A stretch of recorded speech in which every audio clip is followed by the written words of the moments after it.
Hello everyone, welcome to unstoppable academy. आज हम बहुत सारे ऐसे टॉपिक है जिस पे आज हम बात करेंगे, लेकिन इन तमाम टॉपिकों पे बात करने से पहले आप सभी के लिए एक जबरदस्त कोटेशन है, साथ ही मेरे लिए भी वो कोटेशन है only you can change your life.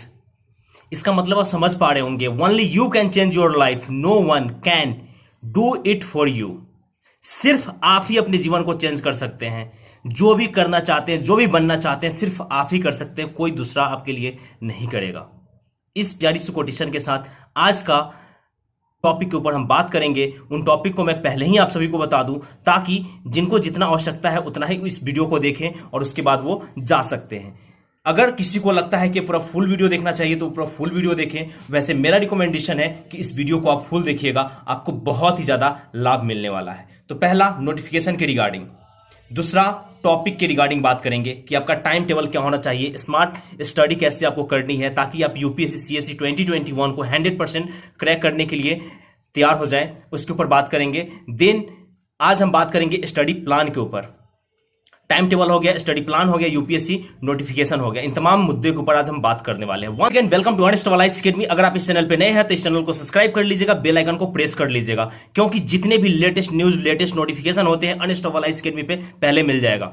Okay everyone, तो आइए शुरू करते हैं। पहला न्यूज आपका है वो ये है कि नोटिफिकेशन के रिगार्डिंग। तो एवरीवन, यूपीएससी का फाइनली सारे जजमेंट क्लियर हो चुके हैं। यूपीएससी अब पूरी तरह से फ्री हो चुकी है और नोटिफिकेशन आपको किसी भी पल, किसी भी समय देखने को मिल सकता है। वो पल अभी भी हो सकता है, थोड़ी देर के बाद भी हो सकता है और कभी भी हो सकता है। यानी कि किसी भी समय आपको नोटिफिकेशन देखने को मिल सकता है। जैसे ही नोटिफिकेशन आएगा, सेपरेटली उस पर मैं वीडियो बना करके आप सभी को दे दूंगा। उसमें मैं ये बात करूंगा कि फॉर्म कैसे फिल करना है, एज रिलैक्सेशन दिया गया है कि नहीं दिया गया है, और साथ ही आपके कितने फी लगने वाले हैं, आप कैसे अपने फॉर्म को सबमिट करेंगे, कैसे आप फिल करेंगे, उन तमाम चीजों के ऊपर हम बात करेंगे नोटिफिकेशन आने के बाद। लेकिन आज की वीडियो में बस ये है कि नोटिफिकेशन आने का जो लगभग जो चांसेस था वो क्लियर हो चुका है और इसी मंथ में, इसी वीक में आपको देखने को मिल सकता है नोटिफिकेशन। यस, ये ट्रू है, ये सच है। यूपीएससी पे जितने सब समाप्त हो चुका है, अब यूपीएससी फ्री हो चुकी है। दूसरी बात हम करते हैं टाइम टेबल के रिगार्डिंग। लेकिन टाइम टेबल के रिगार्डिंग बात करने से पहले कुछ बातें उन लर्नर्स के लिए जिन्हें मैं बताना चाहता हूं। फर्स्ट ऑफ ऑल, आप सभी का बहुत बहुत धन्यवाद जिन्होंने इतना सपोर्ट किया है इस अनस्टॉपेबल एकेडमी चैनल को। आइए शुरू करते हैं और देखते हैं कि स्टडी प्लान में क्या क्या आज दिखने वाला है। तो पहला न्यूज हम बात कर चुके हैं, अब हम बात करेंगे स्टडी प्लान के ऊपर, ताकि आप 100% यूपीएससी क्रैक करने के लिए तैयार हो जाए। कौन कौन से सब्जेक्ट आपको पढ़ने हैं, कौन कौन से टॉपिक आपको रिप्लेस कर देने हैं, नहीं पढ़ने, टोटली इग्नोर कर देना है, इन तमाम चीजों के ऊपर बात करने वाले हैं। और उम्मीद करता हूं कि ये जो आपका स्ट्रेटजी प्लान जो मैं शेयर करूंगा, जो टाइम टेबल शेयर करूंगा, उससे आपको 110% फायदा मिले। अगर कोई और, आप किसी और व्यक्ति का आप स्ट्रेटजी प्लान फॉलो कर रहे हैं या आपका अपना खुद है, तो आप दोनों को मिला करके या जो बेटर लगे वो आप कर सकते हैं। ओके एवरीवन, आइए शुरू करते हैं। एवरीवन, इसे आप स्मार्ट प्लान कर सकते हैं। टाइम टेबल जो मैं प्रोवाइड करवा रहा हूँ, ये टाइम टेबल काफ़ी ज़्यादा ज़बरदस्त होने वाला है आपका यूपीएससी 2021 के लिए। ये 2022 में के लिए काम करेगा, ये मैं दावा नहीं करता, लेकिन 2021 में ये काम करेगा, 100% करेगा। तो इसको आप अगर कोई और रूटीन फॉलो कर रहे हैं तो पहले आप इसे भी देख लीजिएगा, कंपेयर करके जो बेटर लगे वो उसे आप फॉलो कर सकते हैं। लेकिन जो ये है बेस्ट, जिस पे मैंने एनालिसिस किया है, उसके अकॉर्डिंग ये मैं आपको प्रोवाइड करवा रहा हूँ। तो इसमें सर्वप्रथम ये देखना पड़ेगा कि आपके पास एक्चुअली में टाइम बचा कितना है, क्योंकि सारा गेम आपका टाइम का ही होता है। तो टाइम पहले कितना बचा है इसको देखते हैं। तो आपका जनवरी निकल चुका है, फैब आपका निकलने ही वाला है और मार्च की शुरुआत होने वाली है। यानी कि जो इसमें हम प्लान बनाने वाले हैं अप्रॉक्सीमेटली 110 डेज़ का, यानी कि 110 दिन के अंदर में आपको यूपीएससी कैसे क्रैक करना है, इसके ऊपर आज हम प्लान बनाएंगे। कौन कौन से ऐसे सब्जेक्ट है जिसको आपको पढ़ना ही पढ़ना है, अगर आपने उसको स्किप कर दिया तो ये बहुत बड़ा ब्लंडर साबित हो सकता है, आपका यूपीएससी क्लियर नहीं होगा। यानी कि इन सारे टॉपिकों को आपको पढ़ के ही जाना है ताकि आप अच्छे से क्वेश्चन कर पाएँ। तो वो पहले हम बात करेंगे कि 110 दिन का पहले प्लान बनाएंगे, कितने आवर्स के अकॉर्डिंग आपको पढ़ना है, इन तमाम चीज़ों के ऊपर आज हम बात करने वाले हैं। तो आपका जैन निकल चुका है, फैब निकल चुका है, मार्च का हम प्लान बनाएंगे। मार्च में 31 डेज़ होते हैं और इस तरह से आपको पता है, तो इतना मैं ये नहीं करूँगा कि कितने दिन किस में होते हैं। आपका मार्च, उसके बाद अप्रैल और मई। जून में आपका एग्ज़ाम है 27 जून को। ओके एवरीवन, बहुत लर्नर्स ऐसे हैं जो कमेंट करते हैं 26 जून को एग्जाम है, तो नहीं, यूपीएससी ने क्लियर कर दिया हुआ है कि 27 जून को यूपीएससी का एग्जाम होने वाला था। 27 जून को आपका यूपीएससी का एग्जाम है और 25 जून के बाद बहुत सारे ऐसे लर्नर्स होते हैं जो पढ़ना छोड़ देते हैं या रेस्ट लेना शुरू कर देते हैं, तो उन्हें रेस्ट लेना भी चाहिए। लेकिन आपके पास जो मैं आपको जो ये प्लान बता रहा हूँ वो 110 डेज का है, तो 110 डेज के अकॉर्डिंग अगर आप 10 से भी मल्टीप्लाई कर दे, एवरी डे 10 आवर्स भी पढ़ेंगे तो आपके पास जो आवर्स निकल के आते हैं वो आपके आ जाएंगे 1100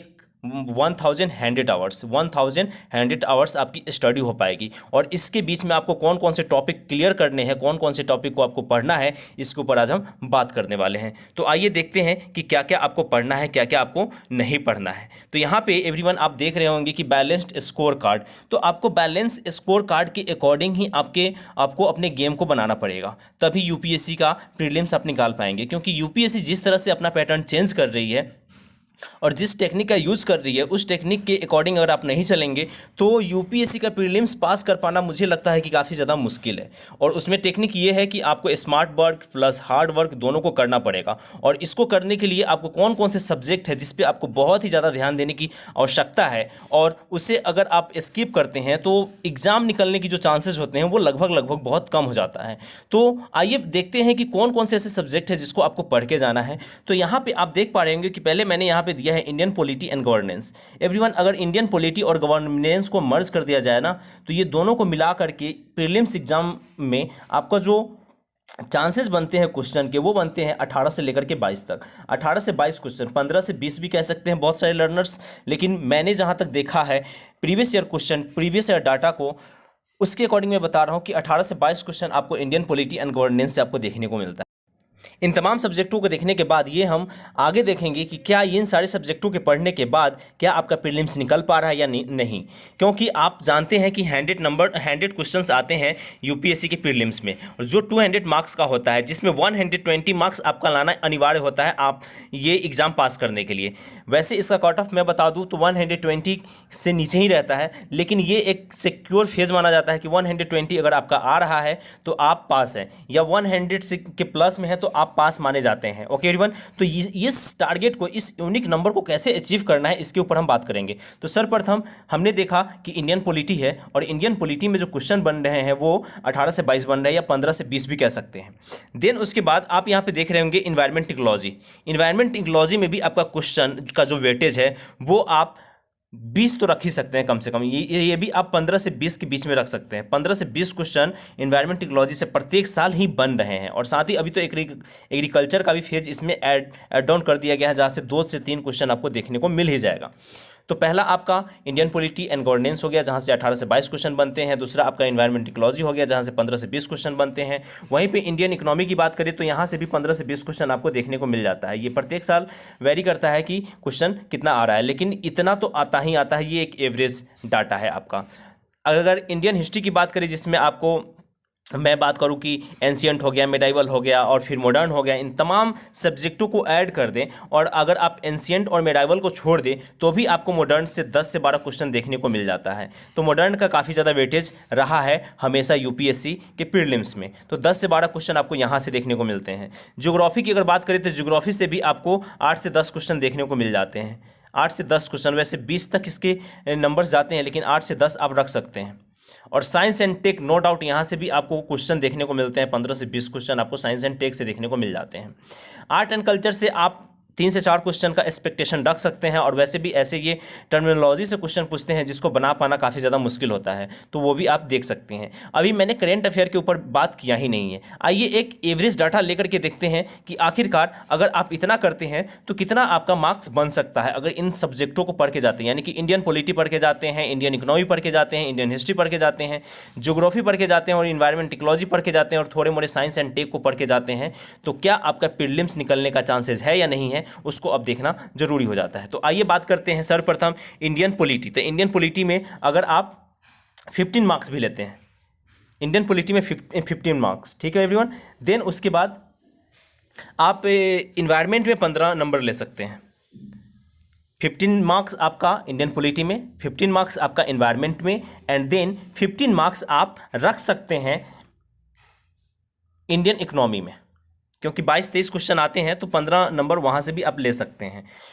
और फिर आप 5 से 10 क्वेश्चन आप यहाँ से, मुझे लगता है साइंस एंड टेक अगर आप पढ़ के जाते हैं, अगर आप बायोलॉजी भी पढ़ लेते हैं 12th क्लास की 4th chapter, last 4th chapter जो होता है उसे पढ़ लेते हैं, तो भी आपका वो बन जाता है 5-7 क्वेश्चन। तो यहाँ से अगर आप 10 क्वेश्चन भी लेते हैं, 10 क्वेश्चन अगर आप यहाँ से भी लेते हैं, तो ये देखिए पहले साइंस एंड टेक हो गया, साइंस एंड टेक ले लेते हैं, देन ये इंडियन पॉलिटी ले लेते हैं, इंडियन पॉलिटी ले लेते हैं, इस इंडियन इकोनॉमी ले लेते हैं, और इसको इन्वायरमेंट एंड इकोलॉजी ले लेते हैं, इन्वायरमेंट एंड इकोलॉजी ले लेते हैं। ओके एवरीवन, आप देख रहे होंगे 15 15 15 ये आपका 45 हो गया, और 10 यहाँ पे आपका 55 मार्क्स का 55 क्वेश्चन हो जाते हैं।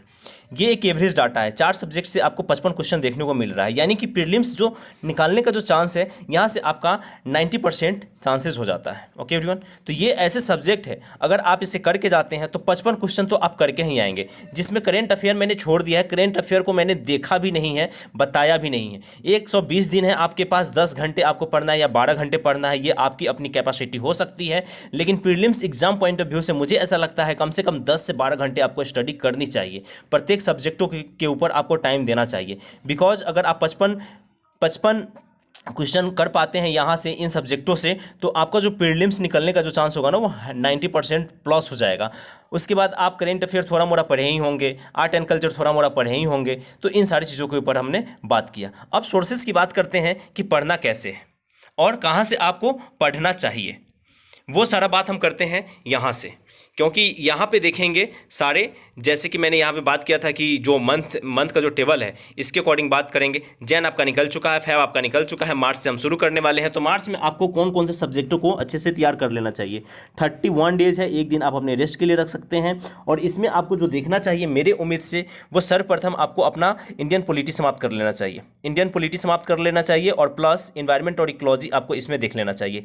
2 सब्जेक्ट अगर आप इस मंथ में कर लेते हैं तो 30 नंबर आपका क्लियर हो जाता है। अगर अप्रैल में आपको हिस्ट्री करना है, उसके बाद आपको साइंस एंड टेक करना है। साइंस एंड टेक के लिए आप पढ़ सकते हैं इन्वायरमेंट इकोलॉजी, और साइंस एंड टेक के लिए आप NCERT पढ़ सकते हैं। तो NCERT आप, मैं तो ये रिकमेंड करूँगा कि जो 12th क्लास का जो बायोलॉजी है उसका लास्ट 4 चैप्टर पढ़ लीजिएगा, और थोड़े मोड़े साइंस के जो चैप्टर्स हैं, लाइक कोई अगर वीडियोज़ कहीं पढ़ा हुआ हो तो उसे भी आप देख सकते हैं।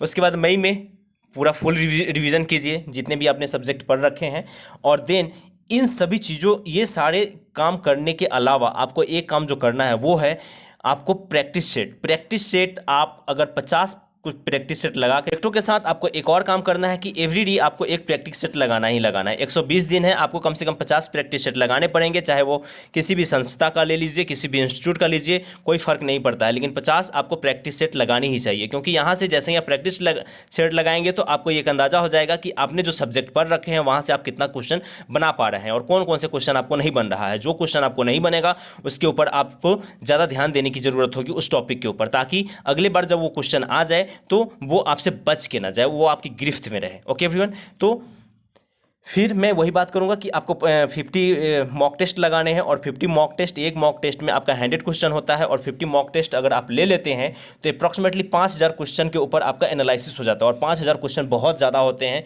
मुझे ऐसा लगता है। तो प्रीलिम्स अगर क्रैक करने का जो राज है, जो गुण है, जो सीक्रेट है लोगों जो अपनाते हैं जो टॉपर्स, वो ये है कि बहुत ही ज़्यादा आपको क्वेश्चन का प्रैक्टिस करने को करना चाहिए। चाहे कहीं से भी आपको, जहाँ से भी क्वेश्चन मिले वहाँ से भी आप प्रैक्टिस सेट लगा सकते हैं। और साथ ही प्रीवियस ईयर का क्वेश्चन पेपर आपके लिए बहुत ज़्यादा इंपॉर्टेंट है, तो प्रीवियस ईयर का क्वेश्चन भी आप लगा सकते हैं। और साथ ही जो भी UPSC एग्ज़ाम लेती है उसके भी क्वेश्चन को आपको प्रैक्टिस कर लेने चाहिए। हिस्ट्री का, पॉलिटी का, इकोनॉमी का, इन सारे क्वेश्चनों को आपको एक एक बार देख लेना चाहिए। वैसे अनस्टॉपेबल आईसीटी में बहुत जल्द प्रीवियस ईयर क्वेश्चन का एनालिसिस शुरू होने वाला है, तो वहाँ से भी आप लाभ उठा सकते हैं। उम्मीद करता हूँ कि ये तमाम चीज़ें आपको समझ में आई होगी और मैं आपको समझा पाया हूँगा।